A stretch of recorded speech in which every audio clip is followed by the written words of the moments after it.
आपला भारत ही संतांची भूमी आहे आणि या संतांच्या भूमीमध्ये अनेक थोर संत महात्म्यांची आपल्याला परंपरा आहे.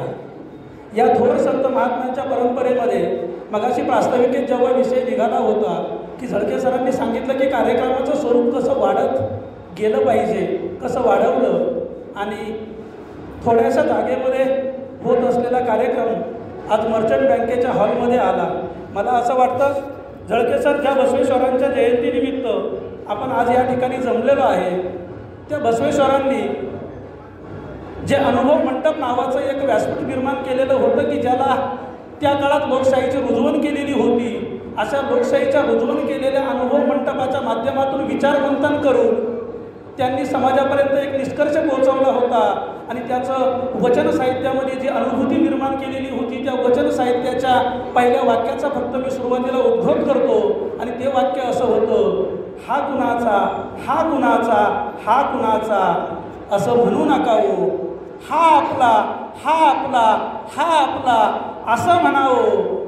आणि मग ते जे कुडल मंगल देवाला त्या ठिकाणी विनवणी करतात की देवा सर्वांभूती जर तू त्या ठिकाणी समत्व पेरलेलं आहे, सर्वांमध्ये जर तुझी अनुभूती आहे तर मग मला सांगा हा आपला आणि हा परका हा भेदभाव तरी कशाला पाहिजे. आणि म्हणून केवळ फक्त संत बसवेश्वरांनी या ठिकाणी लिंगायत समाजाची स्थापना केली म्हणून लिंगायत समाजाचेच सर्वजण या ठिकाणी उपस्थित झाले पाहिजे. हा जो आपण वाटून घेतलेला कार्यक्रम आहे ना तो सर्वात सुरुवातीला डॉक्टर साहेब बंद झाला पाहिजे. कारण जगाला धम्माची शिकवण देणारे इसवी सनापूर्वी 500 वर्षापूर्वी ज्यांनी हात दिली ते भगवान गौतम बुद्ध असतील. त्यानंतर 1600 वर्षानंतर जे दुसरे महात्मा झाले तर ते दुसरे महात्मा दुसरी तिसरी मुली नसून ज्यांची आज आपण जयंती साजरी करतो ते महात्मा बसवेश्वर आहे. मग मला सांगा ज्यांनी समाजाला अज्ञान, अंधश्रद्धा, जातीभेद, लिंगभेद, वर्णभेद, वंशभेद, स्त्री पुरुष असमानता या सर्व गर्तेमधून बाजूला करण्याचं महत्त्वाचं काम केलं असे महात्मा बसवेश्वर आहे. जन्माच्या तपशिलामध्ये जात बसण्यापेक्षा ज्या 12व्या शतकाचा उदय झाला त्या 12व्या शतकापर्यंत कर्मकांडाने आपला भारत देश गलितगात्र झालेला होता. जे काम गौतम बुद्धांना इसवी सनापूर्वीच्या 450 वर्षापूर्वी करावं लागलं आणि बौद्ध धर्माचा प्रचार प्रसार अगदी इसवी सनापर्यंत झाला. पण दरम्यानच्या पुढच्या काळामध्ये पुन्हा एकदा धर्ममार्तंडांनी डोकं वर काढलं आणि डोकं वर काढून पुन्हा आपल्या समाजाला कर्मकांडामध्ये आणि विधी आणि रूढी परंपरांमध्ये अडकवण्याचा प्रयत्न केला.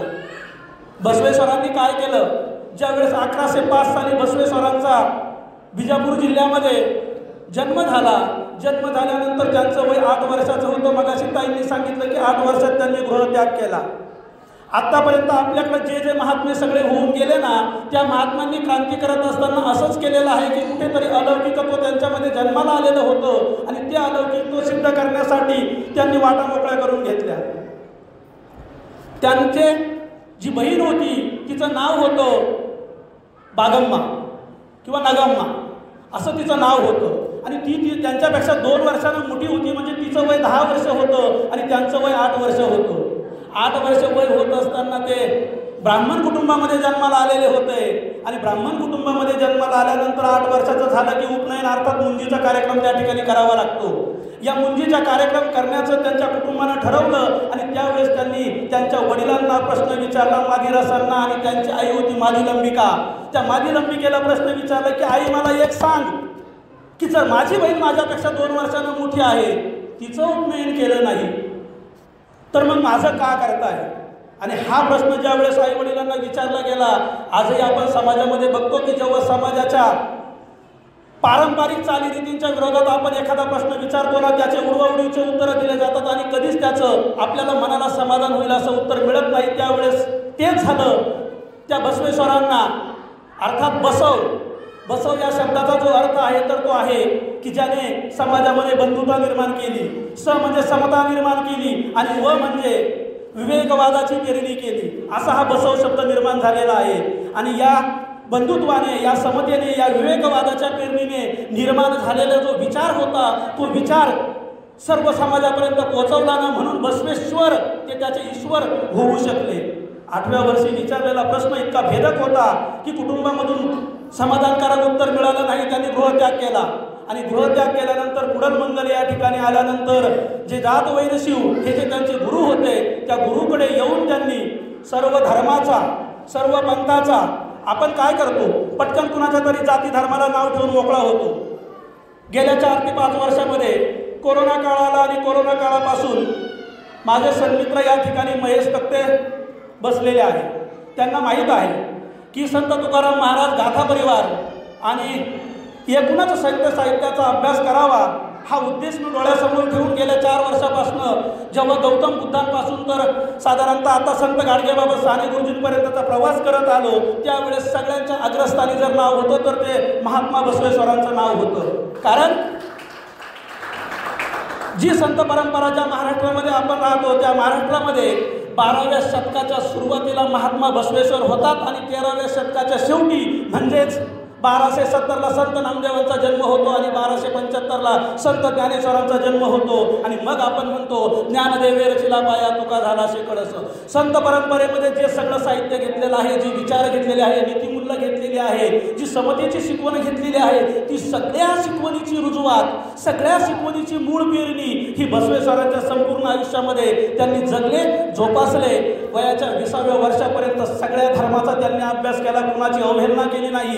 वेदांचा अभ्यास केला शास्त्रांचा अभ्यास केला आणि तो अभ्यास केल्यानंतर ज्या पद्धतीने गौतम बुद्धाने ठरवलं होतं की माझ्या अडाणी अज्ञानी अंधश्रद्धेच्या गर्तेमध्ये खितपत पडलेल्या समाजाला जर वर काढायचं असेल तर त्यांच्यासाठी एक सम्यक मार्ग निवडला पाहिजे. तेच तत्व या ठिकाणी बसवेश्वरांनी निवडलं. मामाच्या मुलीबरोबर त्यांचा त्या ठिकाणी विवाह झाला आणि मंगळवेढ्याला नोकरीनिमित्त ते स्थायिक झाले.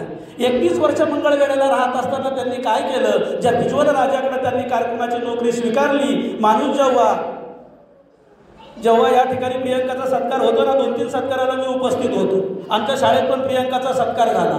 आपल्या कार्यकुशलतेच्या जोरावर जर त्या माणसानं ठरवलं ना तर तो अगदी शिपाई म्हणून जरी रुजू झाला तरी त्या सर्वोच्च पदापर्यंत जाण्याची पात्रता त्याची होऊ शकते. कारकुन पदावर रुजू झालेले जे बसवेश्वर होते हे बसवेश्वर एका महामंत्र्याच्या पदापर्यंत नवे खरं ठरवलं असतं त्यांनी.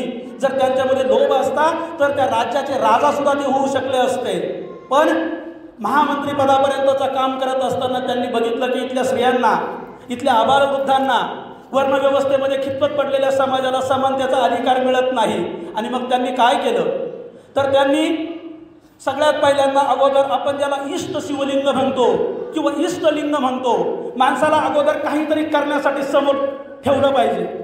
जर तिने ठरवलं नसतं मला IPS किंवा मला UPSC क्रॅक करायची नाही एक ध्येय ठेवलेलं होतं म्हणून तिला ती वाट मिळत गेली. आणि मग त्यांनी काय केलं की सगळ्या कर्मकांडामध्ये कारण आपण बघतो की अनेक धर्मग्रंथ असे आहे की वर्षाच्या 365 दिवस जरी आपण एक कर्मकांड करायचं ठरवलं तरी सुद्धा आपल्याला ते कमी पडेल इतके कर्मकांड त्या काळामध्ये त्या सनातन धर्माने आपल्यावरती लादून ठेवलेले होते. खरं तर आपण पहिल्यांदा वारकरी संप्रदाय असेल किंवा लिंगायत धर्म स्थापन केलेलं असेल बौद्ध धम्म स्थापन केलेलं असेल या धम्मामधला जो मूळ गाभा आहे हा कोणाचाच बदललेला नाही. आपण विनाकारण कोणालाच नाव ठेवायचे नाही.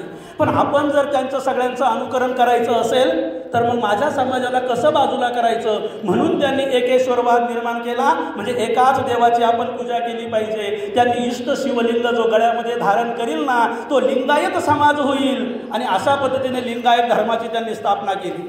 आणि मग काय केलं 350 जातींना त्यांनी एकत्र केलं. 350 जातींनी ज्यांना असं वाटत असेल मग त्यामध्ये कुणी ब्राह्मण असेल कुणी क्षत्रिय असेल कुणी वैश्य याच्यामधले असेल कुणी चांभार असेल कुणी महार असेल कुणी ढोर असेल कुणी सुतार असेल कुणी कोणत्याही जातीचा असो द्या कोणत्याही जातीचं बंधन न ठेवता 350 जाती एकत्र करून लिंगायत धर्माची स्थापना केली. आणि लिंगायत धर्माची स्थापना केल्यानंतर सुद्धा आज स्त्रियांना बोलण्याचा अधिकार नाही. ज्या इंग्रजांना आपण म्हणतो की ज्यांनी पार्लमेंटची लोकशाहीची रुजवान ज्या इंग्लंडमध्ये झाली त्या इंग्लंडमध्ये सुद्धा स्त्रियांना 19व्या शतकापर्यंत साध्या मतदानाचा अधिकार नव्हता.